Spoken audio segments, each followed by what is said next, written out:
I believe it was incredibly undervalued at 1900, and all these pundits use. Well, on a short-term basis, it clearly was not. But I mean, you know, in hindsight, it's very easy to know. But you know, at some point when the thing, I'm talking about like the Dow gold ratio and the gold real estate ratio and the gold, all of the when it comes to the amount of stuff that gold, but when gold was at 19 and gasoline was at $4 a gallon. Gold was still undervalued compared to what it should. It should be. We've gotten so, you know, we make about the same amount of gold per person. We mine about the same amount of gold as we make babies throughout the centuries. So there's a certain amount of gold per person, about the same now as there was back in ancient Roman times.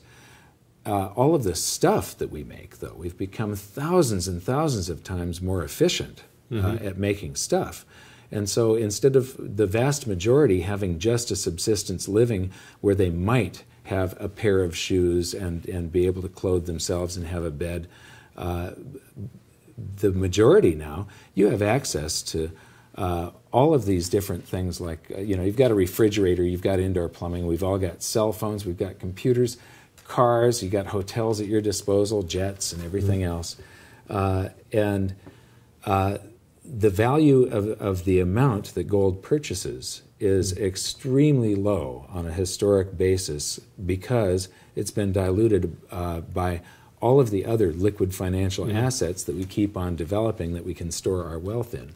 If those go away, and I think a lot of the national currencies will be going away, then gold's value should just absolutely skyrocket. It should be buying not twice as much stuff, but 100 times more stuff than it is today. Well, people believe that these fiat alternatives represent legitimate stores of value when they don't. And when people start to question that, and they realize that their value is not safe there, that their purchasing power is not protected, that it's going to vanish, then people will quickly look for an alternative because they want to preserve what purchasing power they have left.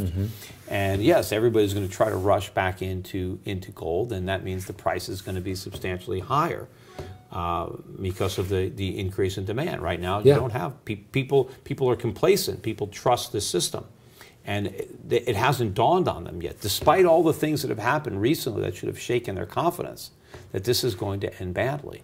But you know, when people figure this out, I mean, you remember back to the housing bubble and the subprime mortgages. I mean, people were confident in these securities. I mean, people were paying above par. People were paying more than 100 cents on the dollar to buy a subprime mortgage before the bubble popped.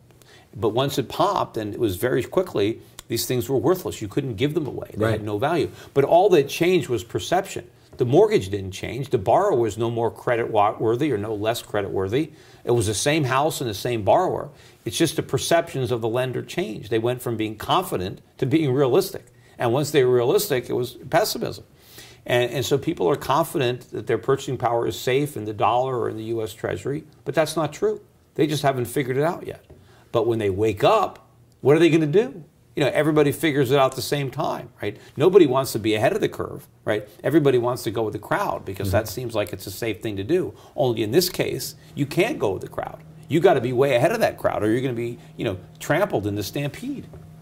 Right, and the people that are ahead of the crowd are the ones that see all of the big, the wealth transfer coming toward them instead of away from them. And you can't worry that you're too early. Don't worry about being too early. Right. Because the alternative is that you're too late.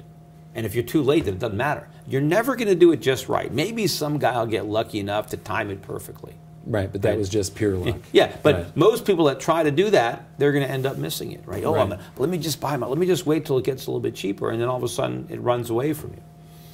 So you've got to be early and you've got to be patient. But if you do both those things, then you know you're in a position to profit, to win this game. You know, other people, you know, are going to end up going broke. We're on the precipice of something huge, and you've got the powers that be telling us everything is great and there's nothing to worry about, right? But there's a lot to worry about, and people have to do what they can on their own to protect themselves.